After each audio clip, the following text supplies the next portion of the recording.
The following is a Furnished Brothers production. Introducing your host, Rob. Put your best players out there, Mike. And Ryan. He missed the net, and it somehow went in. This is the Talking Buds podcast.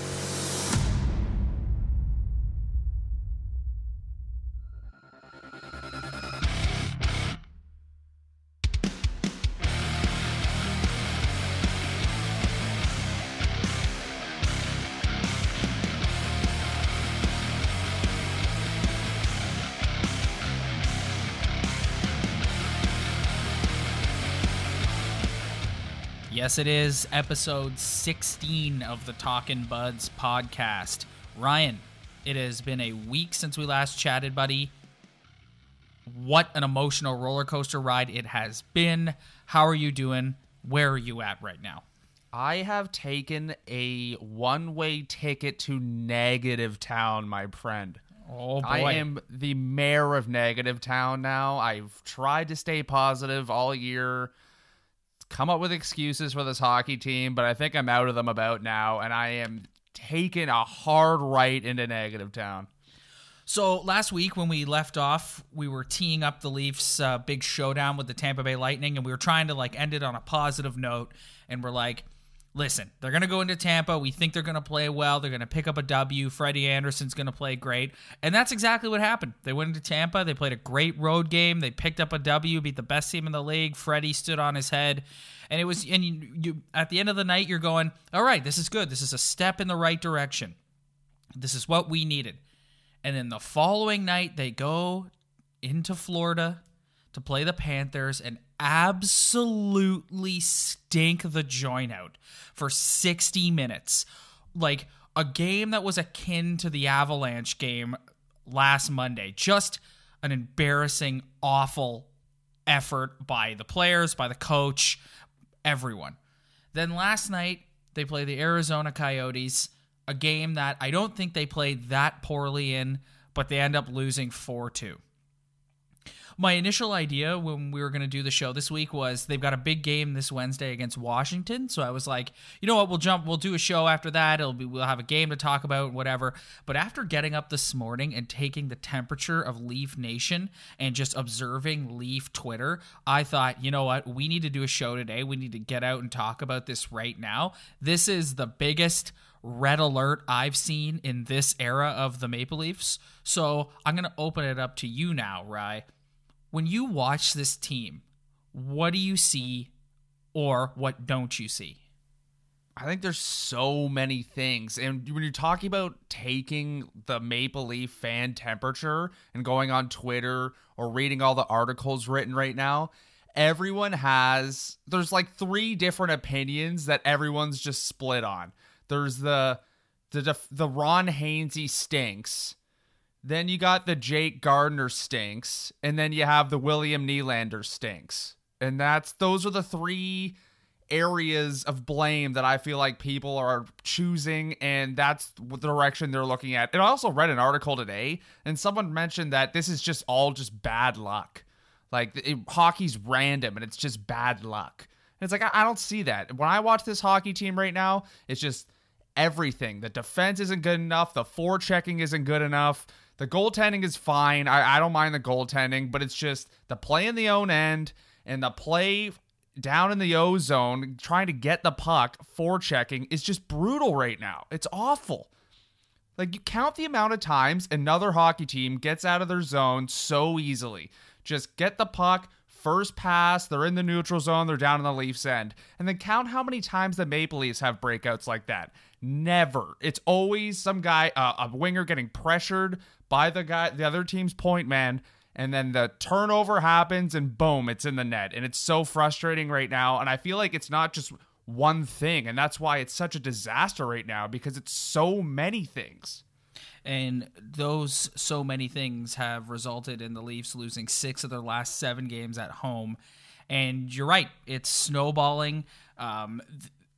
when I watch this team right now, Rye, I see a bunch of guys out there trying to do it themselves and play as individuals. They're not playing as a cohesive unit. There's a lot of guys who are struggling right now in the midst of slumps. Auston Matthews, William Nylander, Nazem Kadri, even though he scored last week. I just, like, you look at these guys, and we're going to talk about Mike Babcock in a second, and believe me, I've got some things to say about Coach Mike Babcock. But I'm going to kind of quote him here. He always talks about playing the right way and being a good pro and playing the right way. And when I watch the forward group, I'm not seeing, like, and we talk all the time about this team's level of grit, but it's just like they get the puck, they come over the opposing team's blue line, they try and make a pretty little pass, it's one shot, and it's wide, and it's over the net, or whatever, and the other team grabs it and takes it back the other way. And it's like there's no cycle, there's no sustained pressure. The Maple Leafs are an easy team to play against right now. They apply no pressure. They play a 100% skilled game, which is fine and something that you need. But it's like there's no... When you get into the playoffs and you're battling for every inch of ice and every single shift and every single game, you're not going to win playing this way. And the thing that's frustrating for myself, and I think a lot of Leafs Nation, is you hear these guys after the game going on and on about how, like, you know, we got to be tougher to play against. We got, like, the whole pucks in deep thing, and, like, get on top of their D, force them to make turnovers, be tough to play against. But it's like, okay, you guys say that, but I don't see it. I don't see it game in and game out. I don't see guys going out there. Like, there are certain guys on the Leafs, yes, who play a bit of a heavier style. Zach Hyman, John Tavares. Like, these are guys who try and generate some sort of cycle. But it's like Auston Matthews, he carries it over the blue line, little flip wrist shot on the net, wide over the net, or the goalie makes a save, and that's it. And then it's a face-off, and boom, it's back the other way, or the other team's defenseman gets it and clears it down into the Leafs zone. So I don't know what the answer is here. I don't know how you get it through these guys' heads that the way you're currently playing is not good enough. You're not going to have long-term sustained success until you start going out there and being difficult to play against every single shift. Yeah, just all, and everyone on the team is cut from the same skilled cloth too. So we know, and other teams have figured out, that this hockey team is extremely one-dimensional.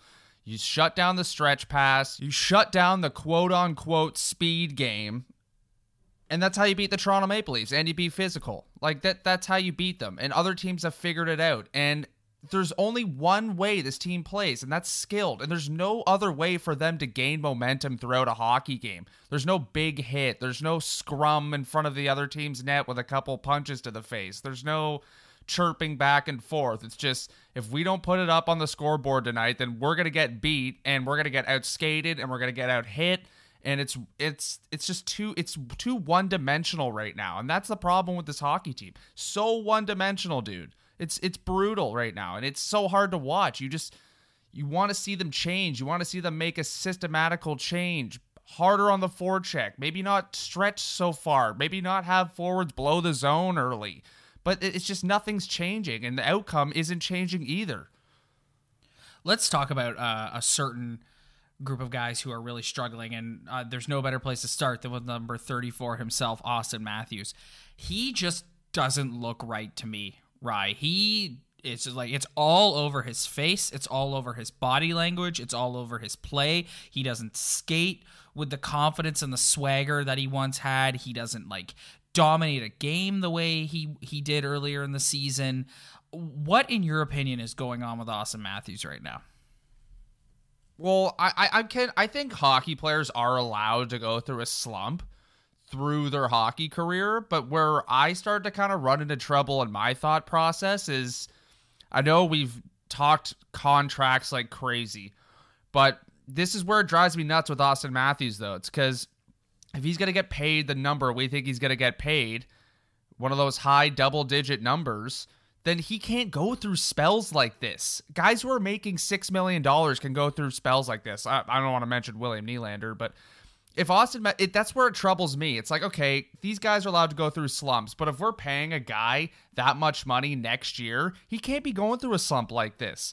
And I get it, but I also think he's butting heads with the coach too, because he's got different wingers every single game. How many times have they interchanged Janssen with Kapanen, with Nylander, now Brown, and the power play lines are getting all switched around, which we kind of wanted last year. Last year was a little too all the same. We wanted to see a little change, but this year it seems like he can't figure out that like right chemistry with the right guy, and he can't find his game right now, and he's not scoring.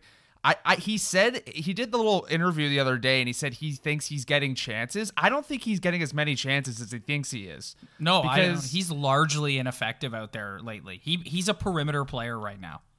No, and he's ineffective on the power play. I don't think he's not very good at getting open on the power play. He kind of just stands in that one spot, and there's always someone in the lane blocking that passing lane, so that makes him irrelevant on the power play. And then on 5-on-5, he is such a dominant 5-on-5 scorer throughout his hockey career.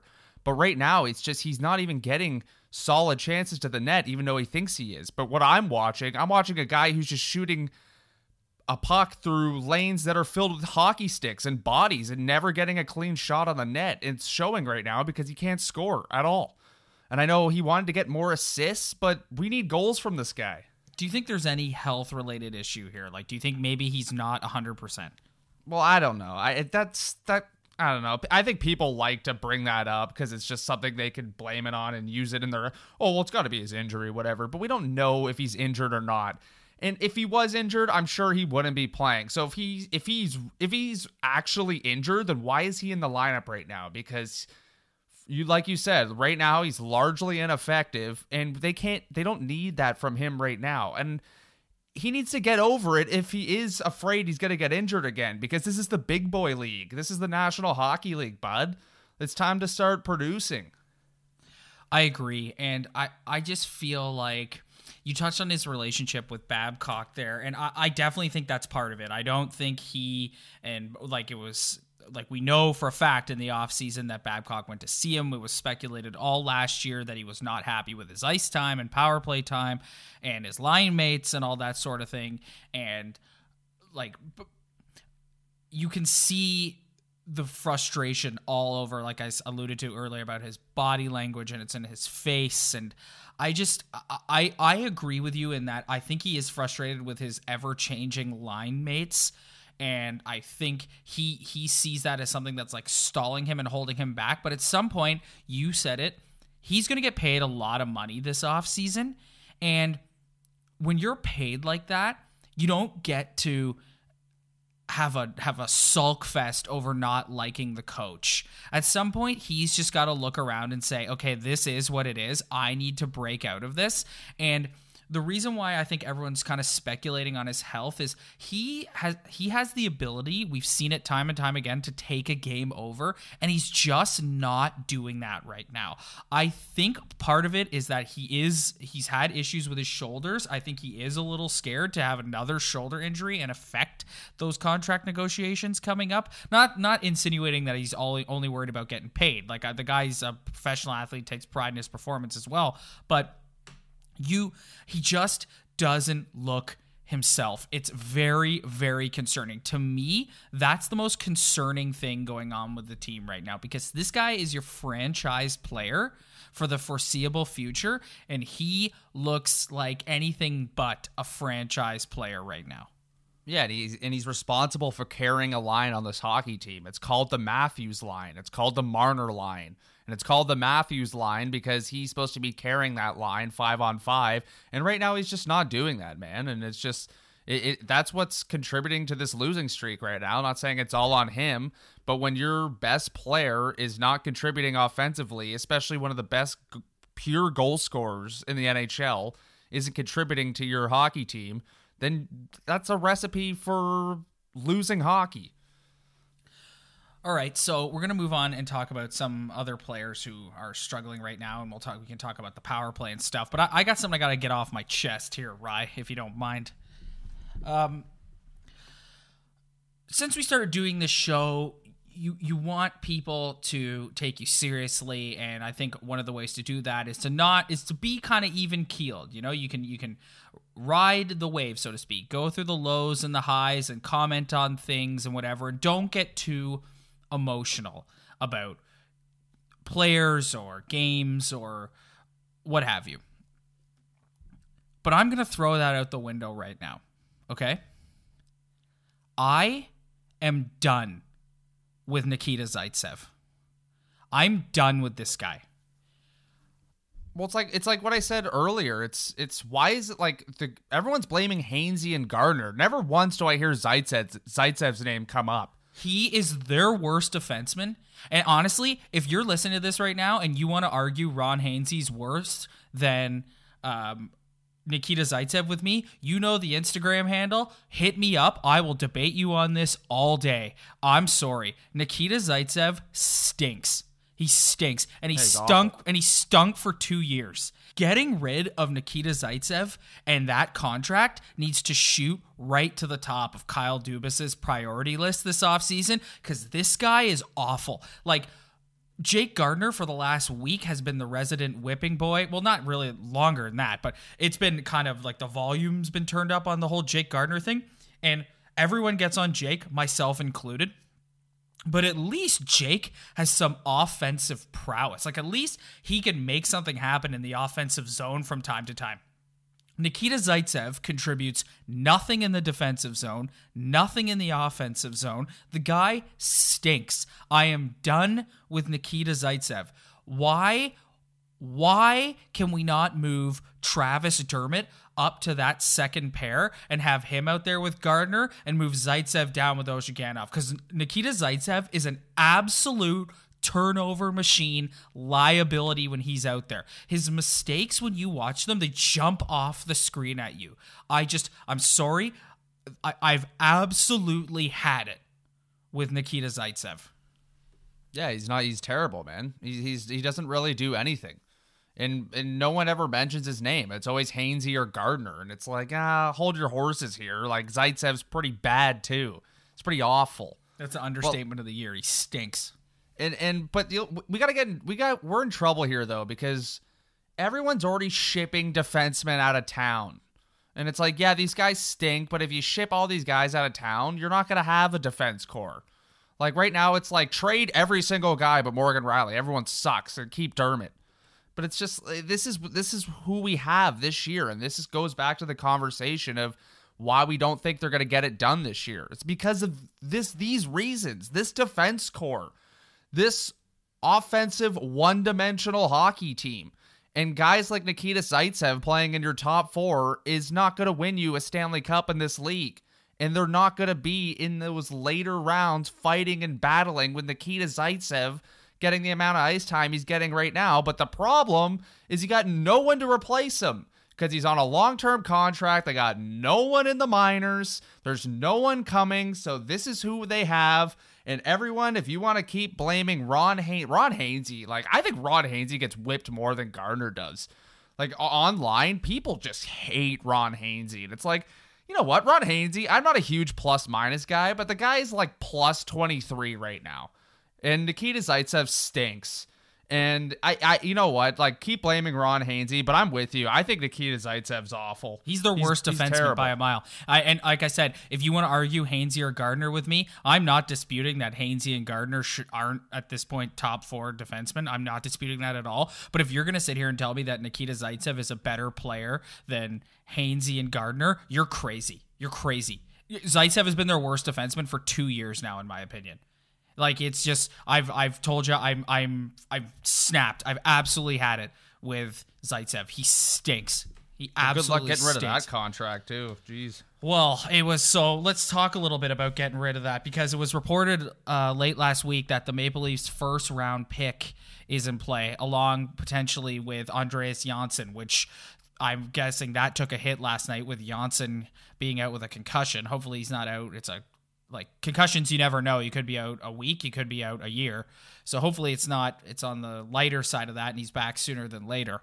But the one You heard me quote Kyle Dubas a few weeks ago where he came out and did a media availability and talked about how he doesn't think bringing in like a tougher person or a bigger person will help the team or whatever. The one positive that's come out of this little schneid that the Leafs are on is it's going to force Kyle Dubas to make a move. Like it's plain as day right now that this team is not close to where we all thought they were. And like, they're still an elite team in the East. They're still going to make the playoffs, but this team is not a cup contender at this point. I just don't think they are. So this sort of rough patch is going to force Dubas into making a move. And so you hear things like the first round pick is in play. It was also reported that teams have inquired on Kasperi Kapanen, and they've been emphatically told no, they're not moving Kasperi Kapanen, which I'm of two minds about moving a guy like Kapanen, because on the one hand, he's been such a great part of the team in the offense this year. Even in the Tampa game, 2 of the goals they scored against Tampa were because of his speed through the neutral zone and into the offensive zone. But if you're going to get a significant upgrade on defense, you're going to have to move something of value. So maybe holding on to Kapanen isn't the right answer, which is why I guess they want to like go with Janssen instead. I don't know. But where are you at on these rumors about first round picks and moving like some prospects like Bracco or Liljegren or someone like that? Calle Rosen. Yeah, you're not getting anything. I hear Jeremy Bracco all the time, and it's like, has anyone ever seen this guy play hockey? Like, why are we throwing him in a deal with some of the best hockey players in the NHL, trying to make a deal with Jeremy Bracco, who, from what I've watched, is basically just Phil Kessel, less skilled. But they're not, like, I'm going to stir the pot a little bit here. I know Kapanen is the guy who's in play, and he'll get you the big fish, but if you could rewind time a little bit, I'm sure you would get rid of the guy who's on the 4th line right now, William Nylander, and keep Kasperi Kapanen and sign Kapanen to a somewhat Nylander contract, probably cheaper. But now it's like, okay, we love Kapanen, because it's hard to deny Kasperi Kapanen's contribution to this hockey team. When he is skating like he can skate, he can create against any team in the National Hockey League, and he proved it because he did it against the best team in the National Hockey League on Thursday. When this guy's moving his feet with the puck, I don't think there's a player on the Leafs who can do what he does in terms of generating offense when he's really moving his feet. And it's a shame that they may not have room to sign a guy like this because they had to go out and make a Nylander deal, and this guy can't do anything. And it sucks. But if you're really in the mindset, if you want a top 4 defenseman or a defenseman that's going to make a difference to this hockey team, then you got to put his name in there and be serious about it, because you can't love everyone. Like you can't get attached to all these guys and love everyone. If you're really of the mind that you want them to go out this season and get someone who's actually going to help, then you got to start with putting Kasperi Kapanen's name out there, because I think he's worth a hell of a lot more than Andreas Janssen is, or Timothy Liljegren, or any other guy they have in the Marley system. I think he's their number 1 trade bait guy right now. So if you really want to get someone who's any good, then you have to throw his name in there, whether you love him or not, or you're attached to him or not. What's up, everybody? Thank you so much for downloading the show. Don't forget to give us a follow on Instagram at Talkin' Buds Podcast, on Twitter at Talkin' Buds Pod. You can download the show on iTunes, Stitcher, YouTube, and TuneIn. Spread the word. Tell your friends. We really appreciate all the support. Thanks. Now, let's get back to the Toronto Maple Leaf Podcast for all the buds. This is the Talking Buds Podcast.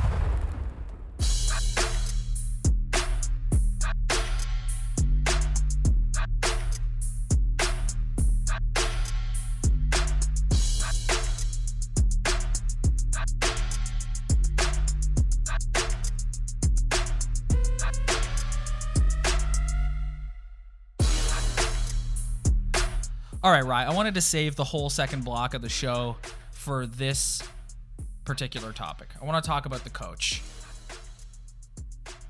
Mike Babcock should be respected for all his achievements, both in the NHL and with Team Canada at the Olympics and at the World Cup.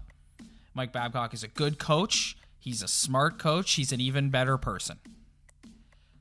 I believe that this Toronto Maple Leaf team will not go to the next level until Mike Babcock takes a look in the mirror and gets over himself, quite frankly, and sets aside his ego and realizes that he needs to make some adjustments with his coaching and his philosophy if this team's going to win and be successful.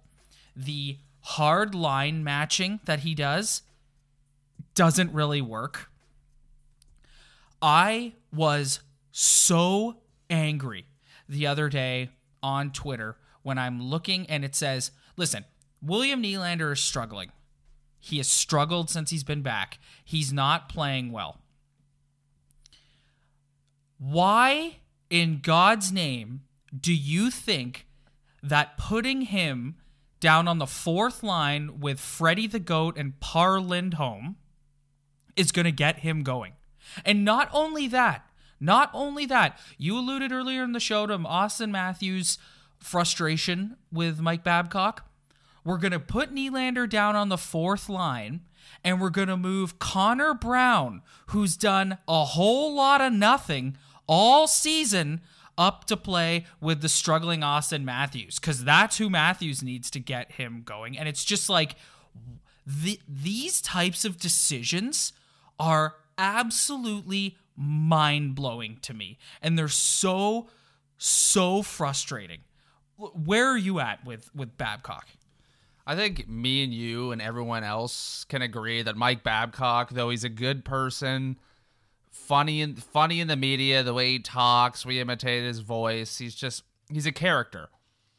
But this guy has a giant ego, and he comes off to me as a guy who, he says he loves to learn and learn and learn, but I think he's a guy who's just really set in his own ways and believes his way is the right way, which is fine. And that's probably why he's been successful in Team Canada. He has a cup, but with this particular hockey team right now, maybe he just needs, like you said, to look at himself in the mirror and tell himself that maybe he doesn't have all the answers. Or we don't know what else he could be thinking. He could be in Kyle Dubas's office being like, Kyle, dude, like, you got to get me another guy in here that's a little different than the softies we have in the room right now. Or the decor that looks all the same. Like, at the same time, he can only deploy the guys he has in his lineup. But like you said, it's moves like promoting Connor Brown or not changing the setup of the power play. It's like, listen, there's a reason why every post-game press conference and pre-game press conference, for that matter, he's talking about heavy hockey. I truly believe he's saying that to send a message to Kyle Dubas and be like, I need a heavier player down here. So, yes, you can cut him slack in that regard. But you're right. It's these puzzling lineup decisions and puzzling amounts of ice time. You look at the ice time and like the amount of ice time that a guy like Patty Marleau's getting. It's like Patrick Marleau is doing nothing. And it's like when you've got guys and when you've got superstars like Auston Matthews and even Nazem Kadri, like, these guys are struggling.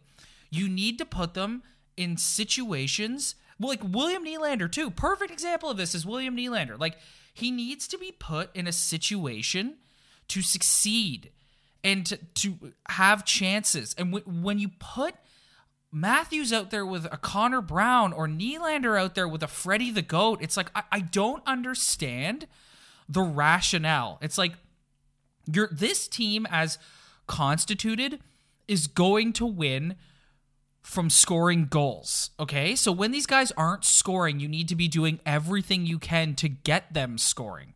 And I don't see that happening. I don't see him, like, it was reported today that Matthews and Marner and Marleau were aligned at practice. Well, there you go. Well, that's what we're looking for right there. And that's the one thing he's refused to do for 3 years is put those two guys together. You just said it. Why? Is this? It's the fact that it has taken 2.5 years to put Matthews and Marner together is unacceptable. It's unacceptable. And it's because what I said, it's he thinks he has all the answers, and the way he won his cup in Detroit, he kind of bases all his other lineups around that team now. It's a skilled guy with a grinder.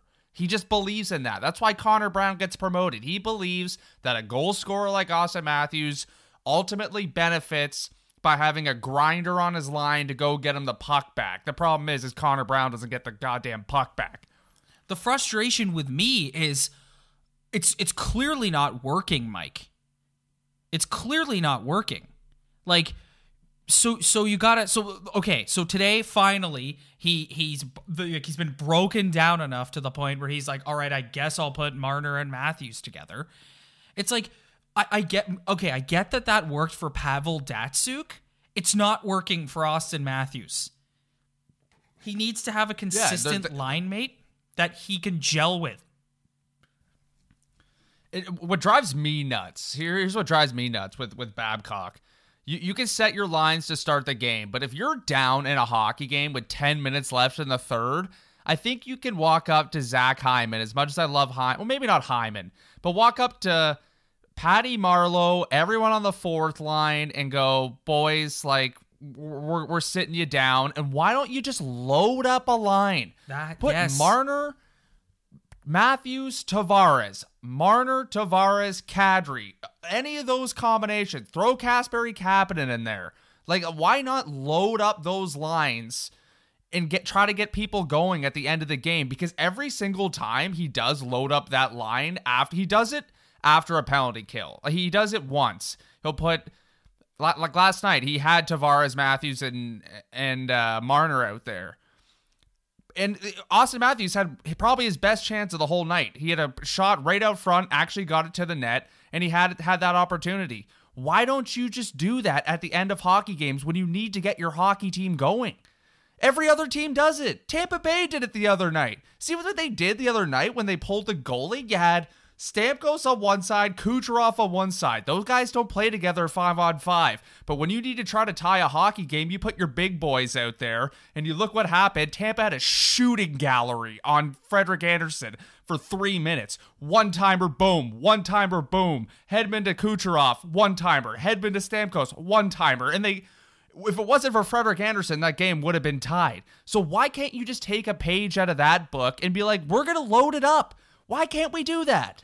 Well, that's what I'm getting at, Ryan, when I say to you that, like, this team is not going to be successful until he takes a look in the mirror and realizes, I got to change the way I'm doing things. And I think that's where, like, I saw this a lot on Twitter the other night when everybody was, like, really upset after the Florida game, is it's like they trailed for a large part of that game.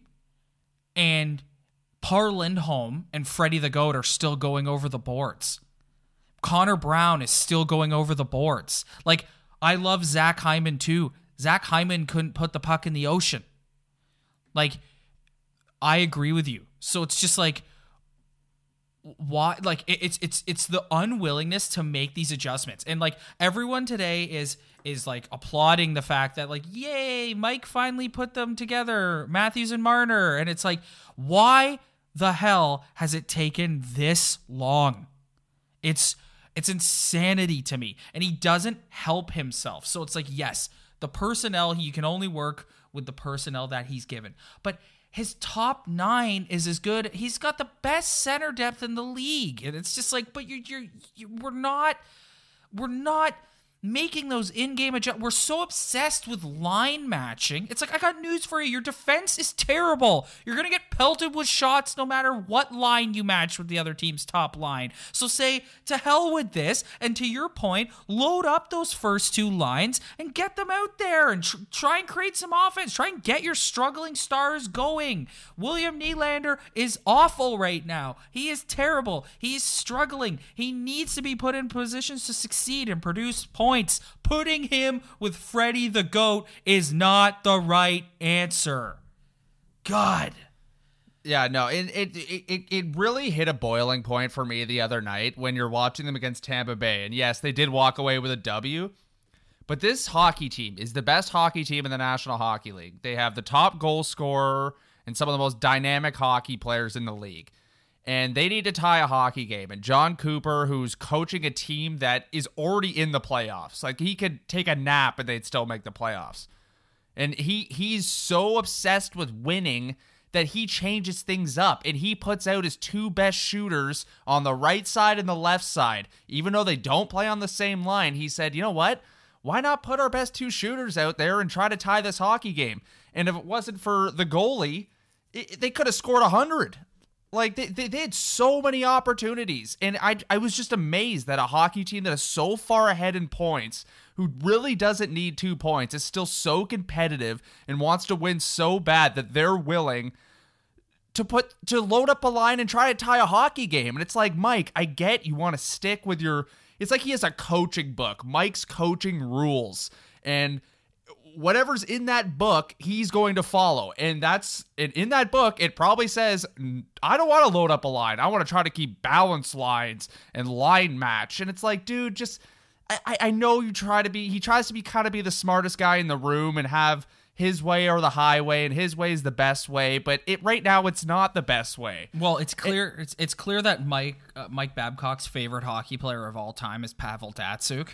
And Pavel Datsyuk told him that he liked playing with, I can't remember whoever it was on the Red Wings that was the grinder and would get Datsyuk the puck. And Babcock just, like, he's got that tattooed on him somewhere, that, like, a skilled guy needs to be with a grinder. Like, he just...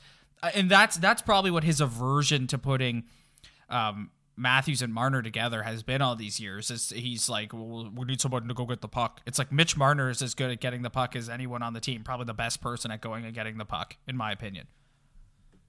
But like, you've heard from those Red Wing teams though, like Henrik Zetterberg was a guy who butted heads with Mike Babcock a lot, and there was a couple of guys who went through those Red Wing teams who can't stand Mike Babcock. So, like, he does what he does to hockey teams, the way he deploys his lineup, the way he sets things up, it does drive guys a little nuts. And right now, I think it is driving the team nuts. And I know you're saying William Nylander, to me, he's had enough chances with Auston Matthews. And I get you want to get him going, but this guy literally has 4 points in 20 games. So I don't really mind the fourth line decision. I'm okay with that, actually. It's just... If you really want to protect your best players, then start doing what you did today and switching up the lines and putting Matthews with Marner, because that's the guy you need to protect right now, the guy you need to get going to get your hockey team back on track.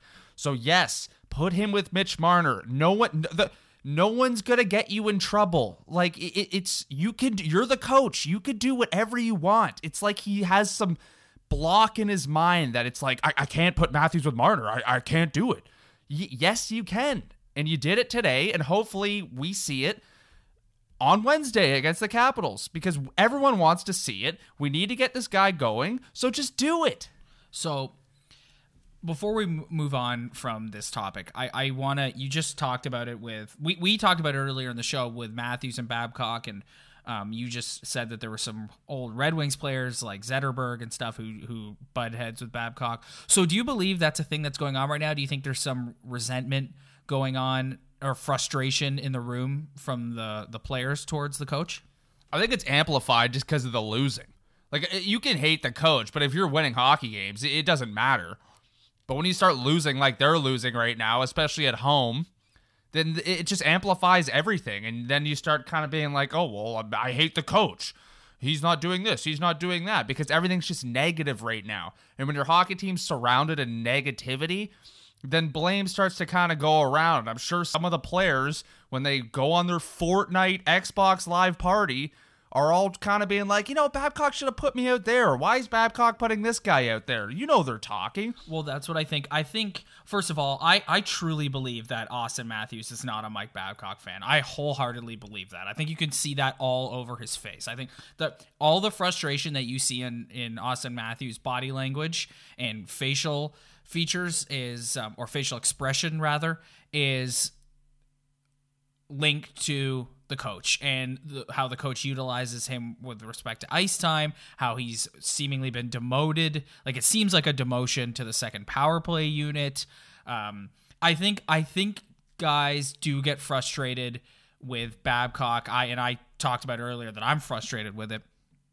His incessant line matching. Like he's obsessed with playing a hard match like style, like coaching that way. And it's just like, I just think it wears on guys. I think to your point, I think there's a lot of guys up and down that bench who are like, let's just put me out there. Let me try and do something instead of worrying about what the other team's doing and that sort of thing. So I buy into that. I definitely think there are some guys in that room who, and Babcock's also like a really intense personality. Like he can wear on some guys, especially this day and age. And all these guys are so young. It's like you need to have like almost like a father. And I think Babcock does that to a degree, but I think he's just so intense that, and he's so convicted in like his way of doing things that it definitely does wear on guys and creates a resentment. I fully believe that. And it's just, these guys have been with him for a while now, right? So they're starting to understand that he doesn't give the skilled guys a break. When does he ever cut the skilled guys a break? Never. It's always Brownie. It's always Hyman. It's always the fourth line. It's always the veterans. Like, you know, he never cuts these guys any breaks in the media. He's always mentioning these skilled grinders who don't really contribute offensively, but since they're first in the gym squatting the most and they go home and they don't party, they go, like Zach Hyman has his own gaming company and writes children's books and works out hard and doesn't get in trouble and he's a good old boy. Like, you know, like it's just stuff like that. If you're a player in the dressing room, you're like, okay, Mike, like we get it. You love Zachy, but like, can you cut me a break in the media one time? Like, come on. And it's just, you can read him like a book now. They all know him so well. And he's not like a normal dude, you know, like he's so intense and he's a bit of a hero. Like he's always doing his interview. He just finished his workout. He's all sweaty and he's like, and he's always out of breath, trying to show everyone that he's a fitness guy. And like the way he talks, he doesn't talk like a normal person. There's a reason why people imitate his voice. He plays that role of that coach. He's got the way he talks and his lingo and his drivetrain and all that stuff. And it's like, just give it a rest, Mike. Just level with me one-on-one. Give me a good winger to play with. Cut me a break in the media. And we'll be good. But I feel like just everything, it's not just the lines. It's just everything that he does in the dressing room with the lineup, like what he does in the media. Like, it's just, I think it would wear on you for a bit. I know it would wear on me if I was a player in that room. Like, that personality that he has would drive me a little bit nuts. All right, but let's end on a positive note since we just gave it both barrels to Mike Babcock. He did adjust the lines today at practice. We had Marlowe, Matthews, and Marner on the top unit. Then we had Hyman, Tavares, Kapanen, Brown, Kadri, Nylander, and then Lindholm, Freddie the Goat, and Justin Holl was skating with them, and that's because they called up Trevor Moore today. I always want to call him Dominic Moore. Trevor Moore today. There's a lot of Moores. Yeah, so he'll take that spot. So hopefully, I'll cut Mike one more break. I'll cut him a break after we just kind of chirped him a little bit. It is like, this guy does need a bit of a change of scenery in the lineup in terms of different personalities and different types of hockey players. Like, he's working a lot with the same, and I feel like he could benefit by having a different style of hockey player in that lineup, on the defense core, whatever. I think he could really benefit from that too. He said after the game to reporters, when asked about the Matthews and Marner combo, he said, "I'm not telling you it's going to last a warm-up, a period, or a game. That's what we had today in the skate." Which, again, that drives me nuts if I'm Auston Matthews. That comment pisses me off, man. It's like, dude, shut up. Like, you put us together. Like, why do you have to go out of your way to be like, this might not even last a warm-up? It's like, dude, just shut up. Just be like, yeah, this is the line combination we had today, and that's what we're looking for Wednesday. But instead, he's got to throw in I don't know if it's going to last a warm-up. And it's like, dude, just a little jab comment like that. Like, that's going to rub me the wrong way. All right. Let's move into bums and beauties. It's time to find out who's a bum and who's a beauty. Take it away, buds.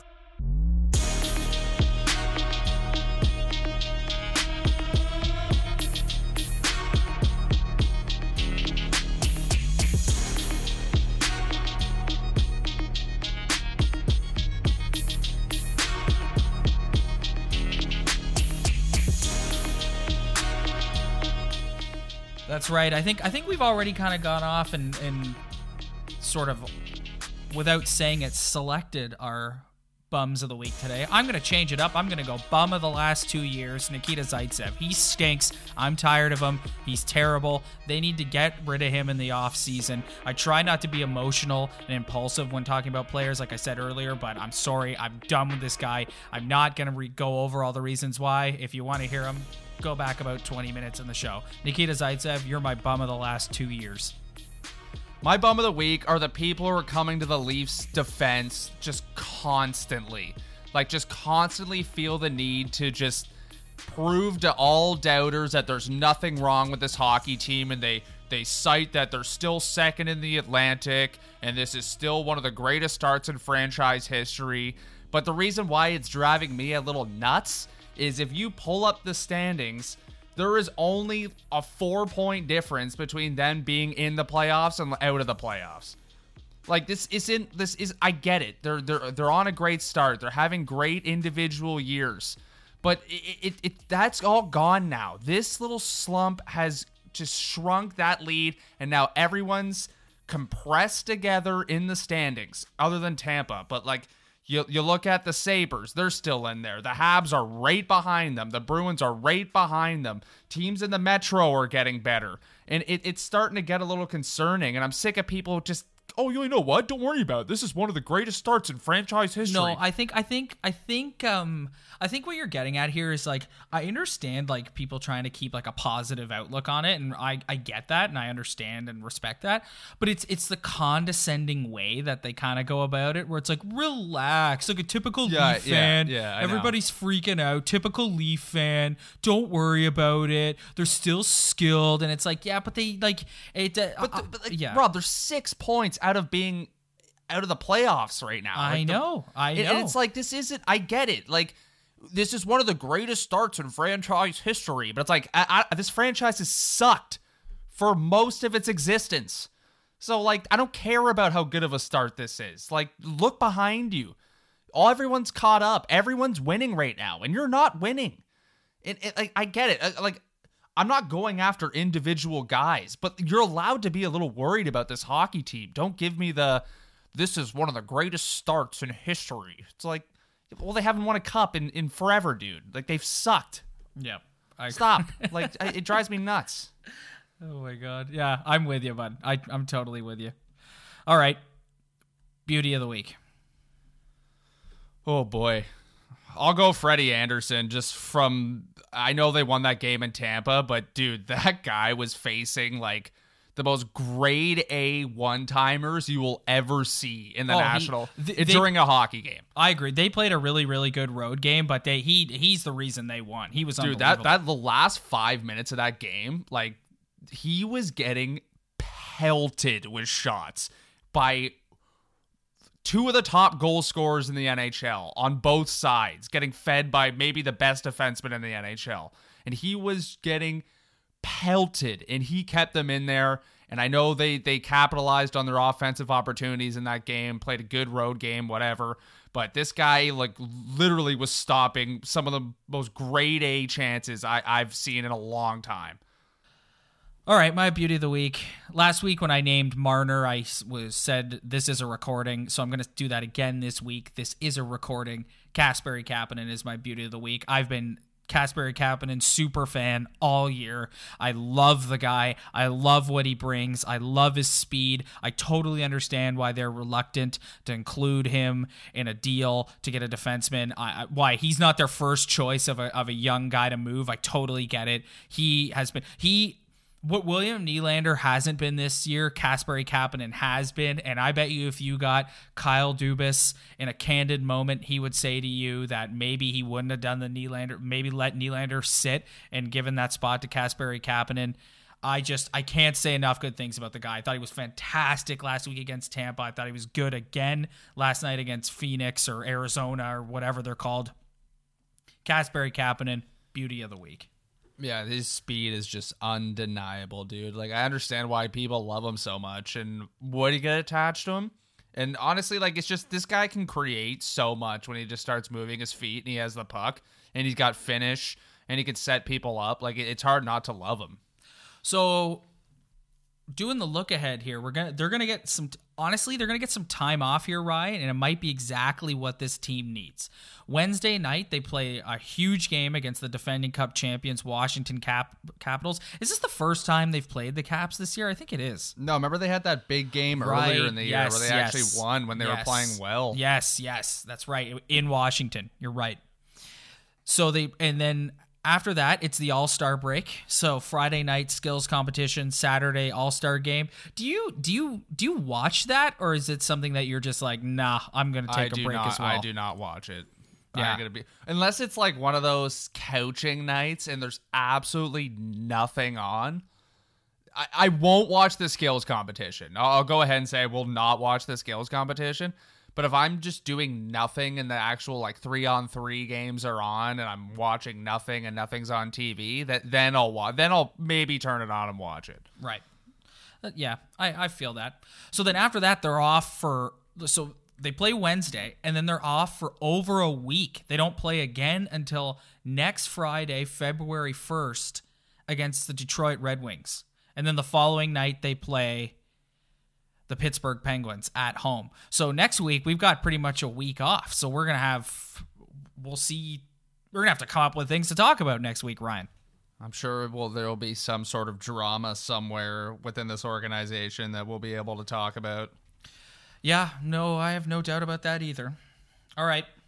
Let's move into Tuts. What do you think about? Hold on. What do you think about that? You think this time off is a good thing for them? I think it's perfect. I think it's coming at the exact right time. I hope that they've got over a week off. Matthews and Tavares have to go to the All-Star game, but even then they're done. They'll be done that Saturday night, and then they don't play again until Friday. Everyone get away from each other. Go spend some time with your family. Go spend some time with your girlfriends or whatever. You're someone you care about. Just get away from the arena. On a boys' vacation. Yes, get away from the arena. Get away from it all. Reset, come back, ready to go. I think it's coming at the exact perfect time for them. This is the perfect time for this to be happening. Yeah, it's like taking a week vacation off your normal job. You come back from it and you kind of get there and you're like, oh my God, I haven't done this in a while, and everything that happened you forget about, and it's just I think it's perfect for them at this time. Yeah, you can come back rested and rejuvenated. All right, let's do some tuts. It's time for Talking Buds, totally unqualified takes.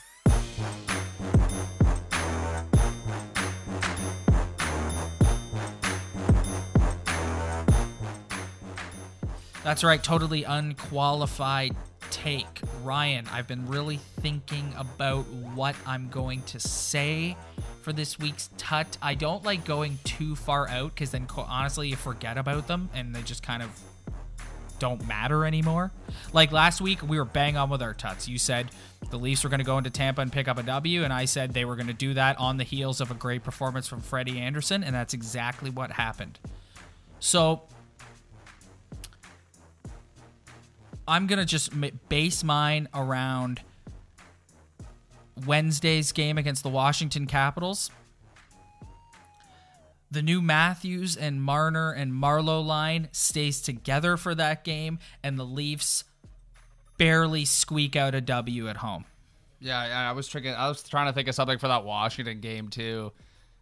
But the thing about that line combination, though, can't you see them going down 2 Cobb in that game, and all of a sudden it's just there's Brownie back on Matthews' line? Oh, no, Hyman, his son. Yeah, I could see them, if they go down early in that game, I could see him abandoning ship real quick in that one. Well, they can't go down 2-0, so that's the thing. So I'm predicting it's a good, close, hard-fought game. The Leafs squeak out a W, and that line stays together. So I'm going out on a limb with this one.